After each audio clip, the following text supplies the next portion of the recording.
let's make up a rocky, mountainy landscape. So imagine we're halfway up a hill, or at the top of a hill even, we're a rocky hill.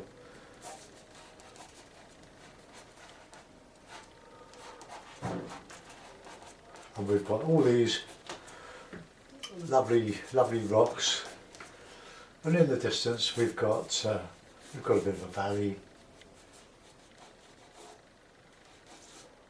And then just sort of fields, and then a bit of a distance there. So this will all be, hopefully, it will be a bit faint.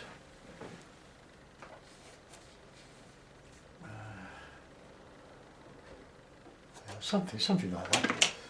No, and then we can put some landscape in here, some wooded slopes or whatever. Now, so that it's a bit. It all falls away a bit there. I don't want it to compete with there, so I'll make that a bit more. I'll give it a bit of strength there. So, full colours, lemon yellow, raw sienna, alizarin crimson, night red, ultramarine, burnt umber, Payne's grey and burnt sienna. I'll wet the paper all over. We've done a couple already today, weren't easy, a couple of sand dune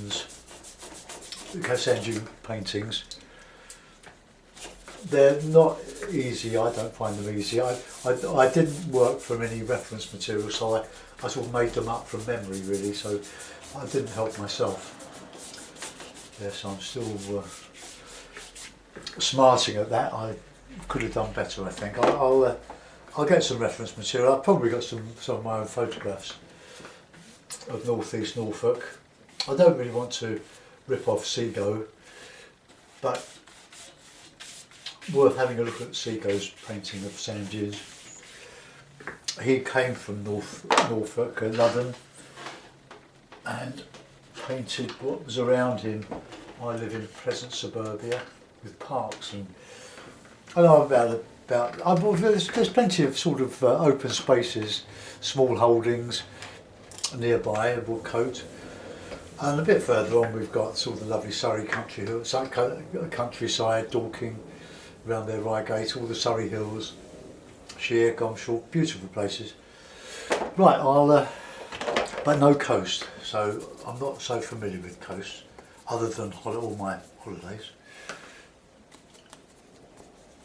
Right, so we'll put in a nice warm wash of, well, a little bit of burnt sienna to that, I think. Well, dirty burnt sienna.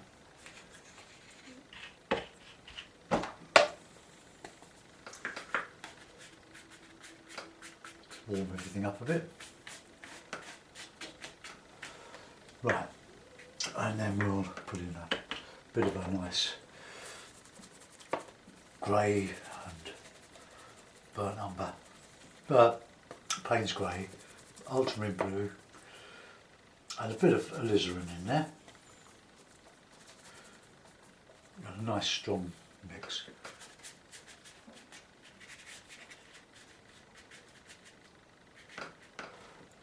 Nice and strong over the top. Bit of light red in there, I think.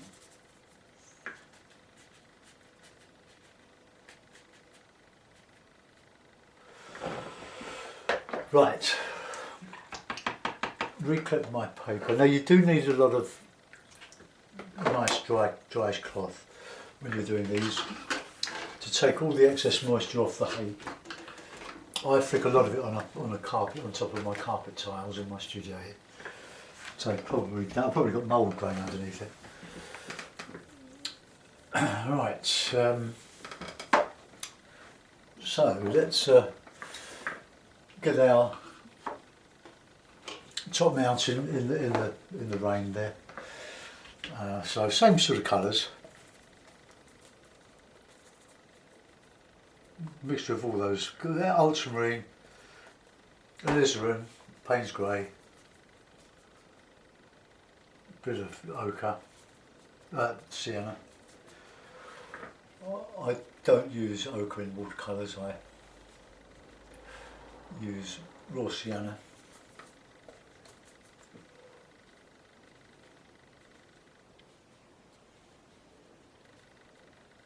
That disappearing into there.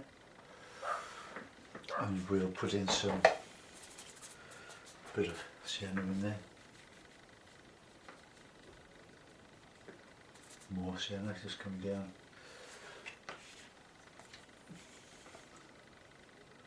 Into there, to the valley floor.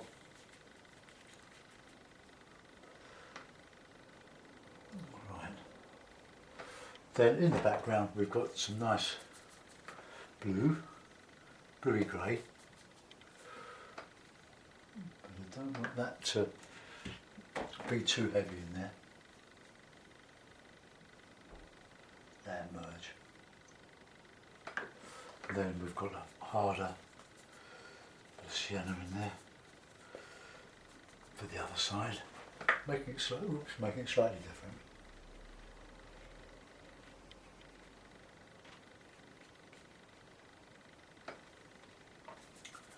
And a bit of yellow in there.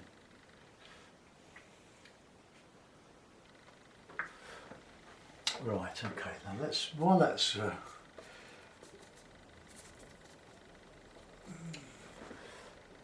off, let's just put in some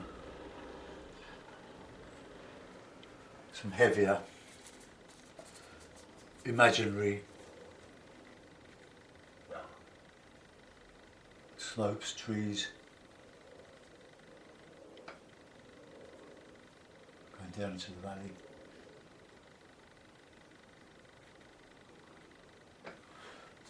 Need some heavier stuff in there, so good blue and a bit of paint, a bit of sienna, burnt sienna.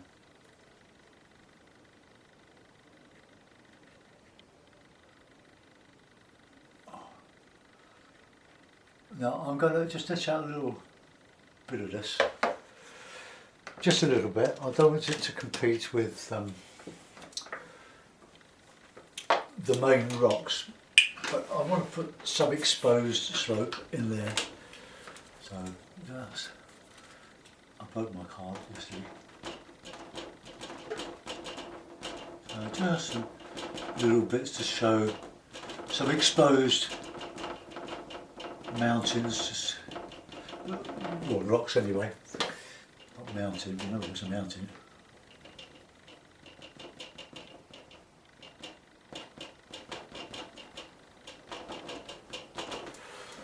Right, okay, we can do a bit of etching out in here.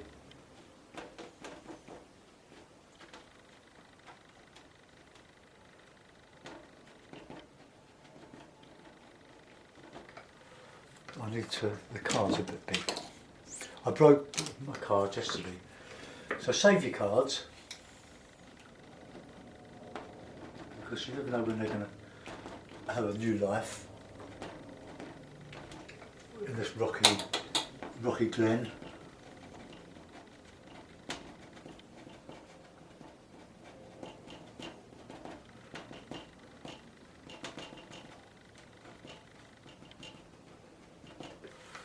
Right, getting carried away, aren't I?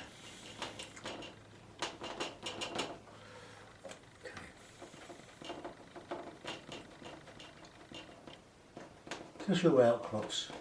It'd be snowed down here, couldn't it?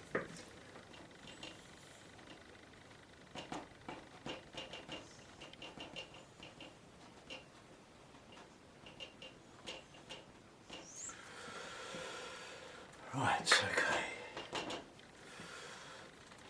We'll let that go for a moment. I can put faint things over that. Faint things. Right, now we want to do our rocks, so I need to blot some of that, I think. Don't really want to dry it off.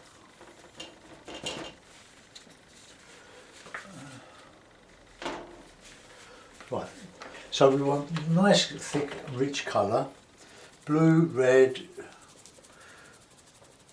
but dark, bit of sienna. Ah, nice.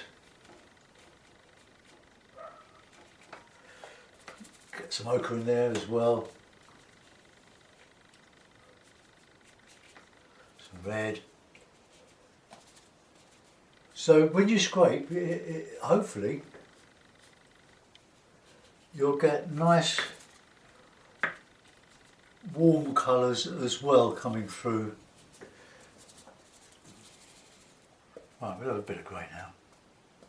Grey and red. So, but you do need your dark colours to do this.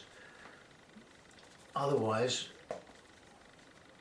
you'll lose the contrast between the light underneath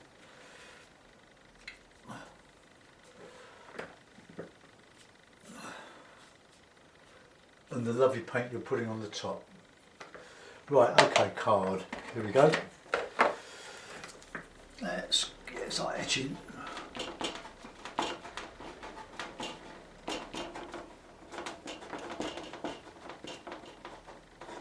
Try to get the different shapes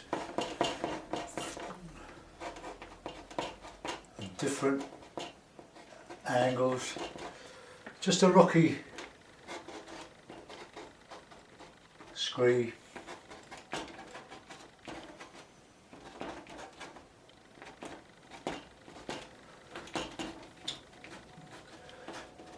Someone asked me about this. And it's a bit of practice to really make something of this. I know it's not easy when you first start doing it. You can really overdo it, as I tend to. But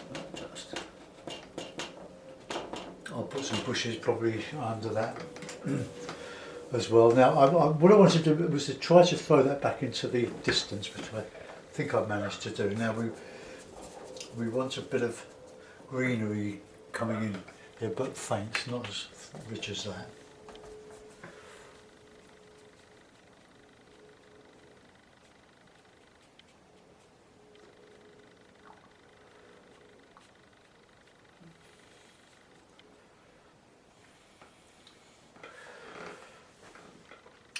Bit warm in there, I think. Ochre. Oh, lemon, raw sienna, not ochre. So that's nice and warm there. Now let's go into some blues in the back, bluey greens in the background. So just a bit of burnt raw sienna and blue.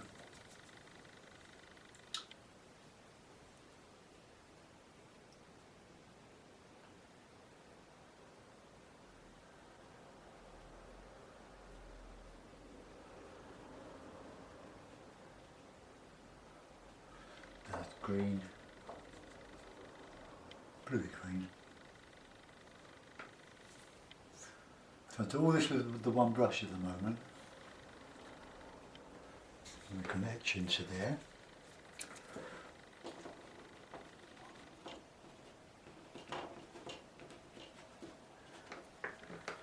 Not a lot, just to show.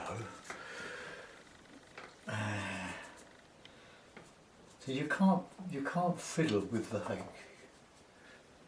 It's sort of impossible because you don't know what I'm painting with the tip here, but you don't, or the corner. You just don't know what the rest of it's doing, whether it's hitting something or what. So just going down into behind there.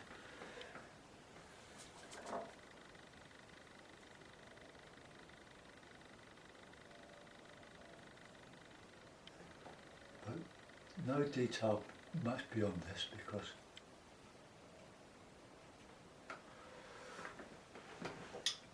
we don't want to bring the background forward, bluish rather than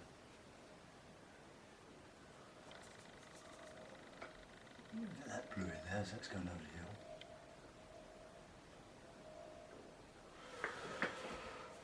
the hill. Okay, so now we're going to do some very faint blues on here.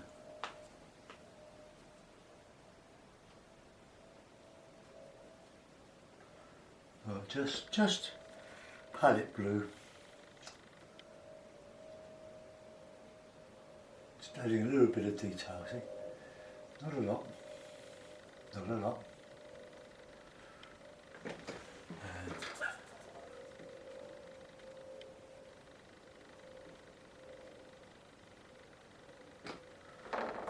And where you want your blues in here. Now, just a little bit of bluey trees just coming over there.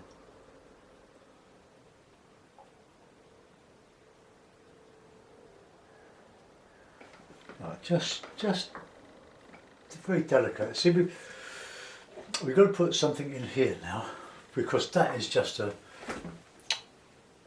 well, a bit of a mess really at the moment. We've got to redeem that. So how are we going to do that? Well, we'll put in some bright. I'll dry it off. Hold your ears.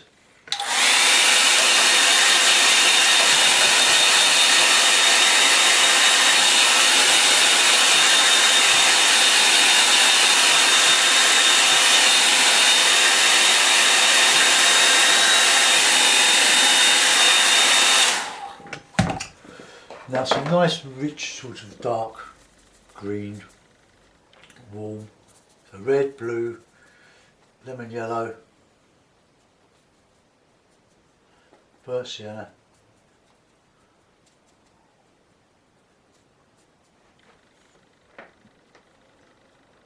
just to show some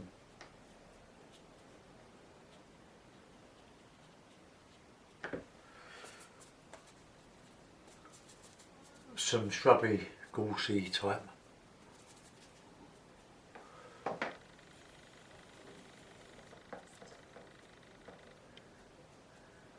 It's growing up between the rocks.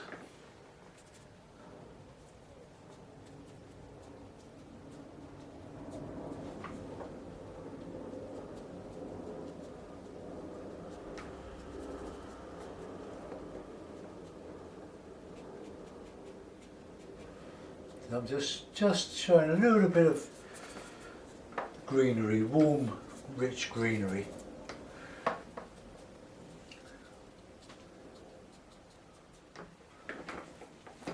Very easy to overdo, but I've overdone the rocks, I think you'll agree. Let's pour out some more ultramarine. I've just ordered a couple of tubes of ultramarine.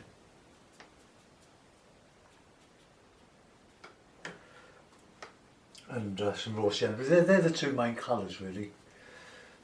But raw sienna, or burnt sienna, I do like burnt sienna.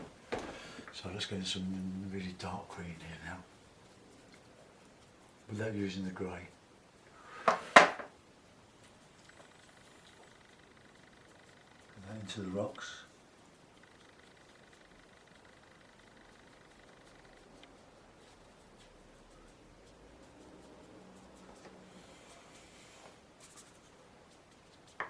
Some of that covered up there.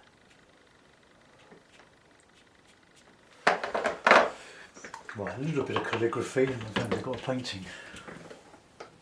If we've got a painting, then it confirms I'm back in my comfort zone. Let's just do some darks here now. A bit of Payne's grey, a bit of burnt sienna, give a nice rich dark.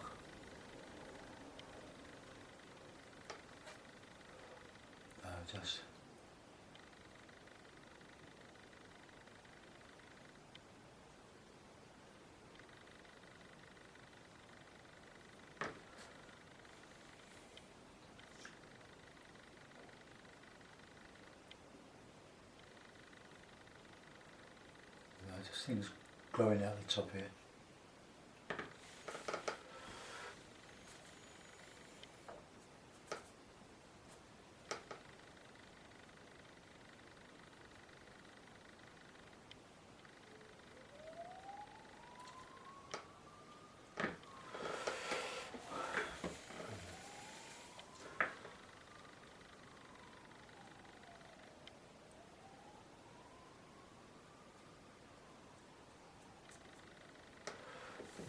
don't think I'm doing more than that. I might, I was wondering if I could put a man in.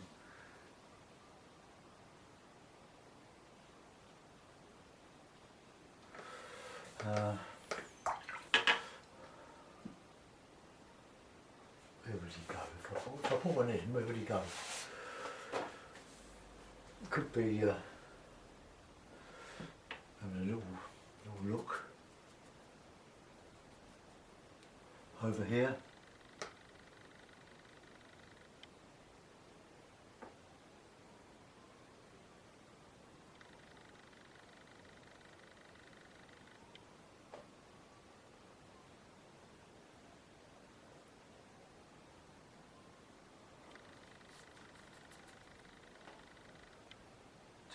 Just in there.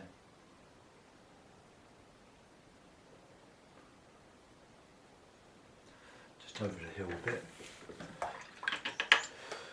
I learned something years ago, but when you do figures, it's better that they're looking into the picture rather than back towards, because that way you're following them into the picture. Alright, I can't do any more to that than put it in a mount. I think that's enough. It says what I wanted it to say. I enjoyed doing it. It was good fun. It's from imagination, just as we go along.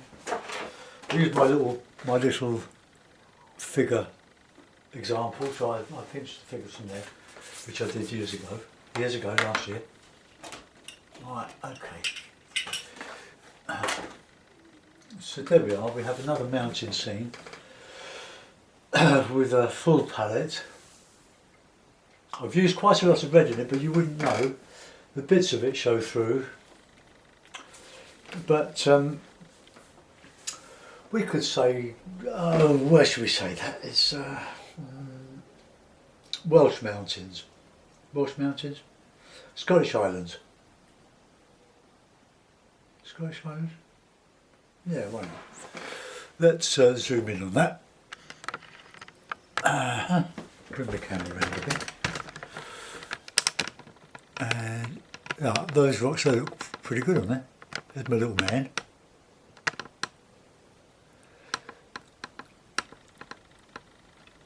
So you've got the big boulders in the front, the big slabs, and you've got the smaller rocks showing in the mountains behind.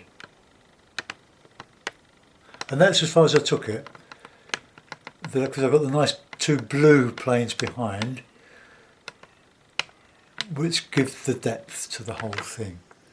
So, Scottish Highlands. But somebody who knows the Scottish Highlands well will say, well, it doesn't really exist, and I would have to agree. Anyway, I hope you enjoyed that, folks. Thanks for watching. I might have done enough today. I've done 3 demos. See you soon. Bye bye.